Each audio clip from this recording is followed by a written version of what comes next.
ஹரி ஓம் ஸ்ரீ குருபியோ நமக. குரு வாழ்க, குருவே துணை. ஓம் அனைவருக்கும் அடியணி நமஸ்காரங்கள்.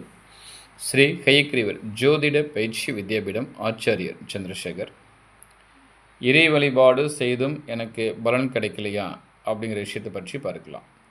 யார் ஒருவர் தினசரி நீங்கள் இறைவனுக்காக ஒரு பூஜைகள் ஒரு புனஸ்காரங்கள் தொடர்ந்து பண்ணுறீங்களோ, அப்படி பண்ணிட்டு வரும் பொழுது எனக்கு எந்த வித பலனுமே கிடைக்கல, அந்த பூஜைக்குண்டான பலன்கள் என்னால் உணர முடியல அப்படின்னா, அதுக்கான ஒரு ஜாதத்தில் எந்த மாதிரி பாதிக்கப்பட்ட கிரகங்கள் இருக்குது அப்படிங்கிற விஷயத்தை பார்க்கலாம். அதுக்கான தீர்வுகளை பார்க்கலாம். இப்போ சில பேர் பாருங்கள், தினசரி வீட்டில் இறைவனுக்கு ஒரு மலர் படைச்சு ஒரு நெய்வேத்தியம் வச்சு தீபங்கள் ஏற்றி ஒரு ஆராதனை செஞ்சு வழிபாடு பண்ணுவாங்க. இது தினசரி ரொட்டைனாக இருந்துகிட்டு இருக்குது. அந்த பழக்கங்கள் மேக்ஸிமம் எல்லார்ட்டையும் இருக்குது.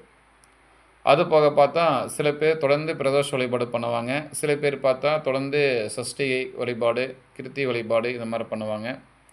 அது போக ஏகாதசி வழிபாடு பண்ணுவாங்க. இந்த மாதிரி இந்து தர்மத்தில் நிறைய வழிபாட்டுக்கு உண்டான ஒரு முறைகள் இருக்குது. அந்த மாதிரி ஒவ்வொருத்தருமே சிவன் வழிபாடு, பெருமாள் வழிபாடு, இந்த மாதிரி சில தெய்வங்களை அவங்களுக்கு தகுந்த மாதிரி பிடிச்ச மாதிரி வழிபாடு பண்ணிட்டுருப்பாங்க.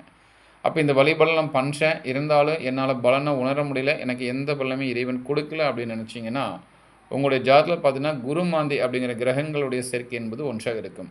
அப்போ எந்த ராசி கட்டத்தில் குருமாந்தி ஒன்று சேர்ந்தாலும் சரி, அவர்கள் பண்ணக்கூடிய பூஜைகள் இறை வழிபாடுகள் பலனை கொடுக்காது. ஒன்று சரி, எனக்கு குருமாந்தி கிரக சேர்க்கை இல்லை அப்படின்னா அது மறைமுகமாக அந்த வேலைகளை செய்யாது. அதுவும் எப்படின்னு பார்த்துருவோம்.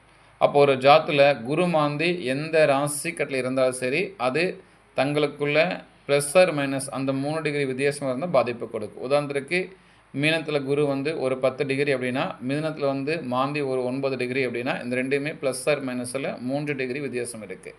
அப்போ இந்த மாதிரி குரு மாந்தி எங்கே இருந்தாலும் சரி, தங்களுக்குள்ள அந்த கிரகங்கள் டிகிரி வைஸாக ப்ளஸ் ஆர் மைனஸ் சேரும் பொழுது அதுவும் பாதிப்பு கொடுக்கும். ப்ளஸ் குருமாந்தி கிரகங்கள் சேர்க்கை இருந்தாலும் பிரச்சனைகளை உறுதியாக கொடுக்க ஆரம்பிக்கும். சரிங்களா? அப்போ இதுக்கு என்ன பண்ணுறீங்கன்னா, இந்த மாதிரி கிரகங்கள் தோஷமாக இருக்கிற பட்சத்தில் நீங்கள் செய்யக்கூடிய பலன்கள் அது கொடுக்காது, அது தொந்தரவு பண்ணும். அப்போ இதுக்கான தீர்வு அப்படின்னு வரும்பொழுது சிவன் வழிபாடு சிறப்பான தீர்வு கொடுக்கும்.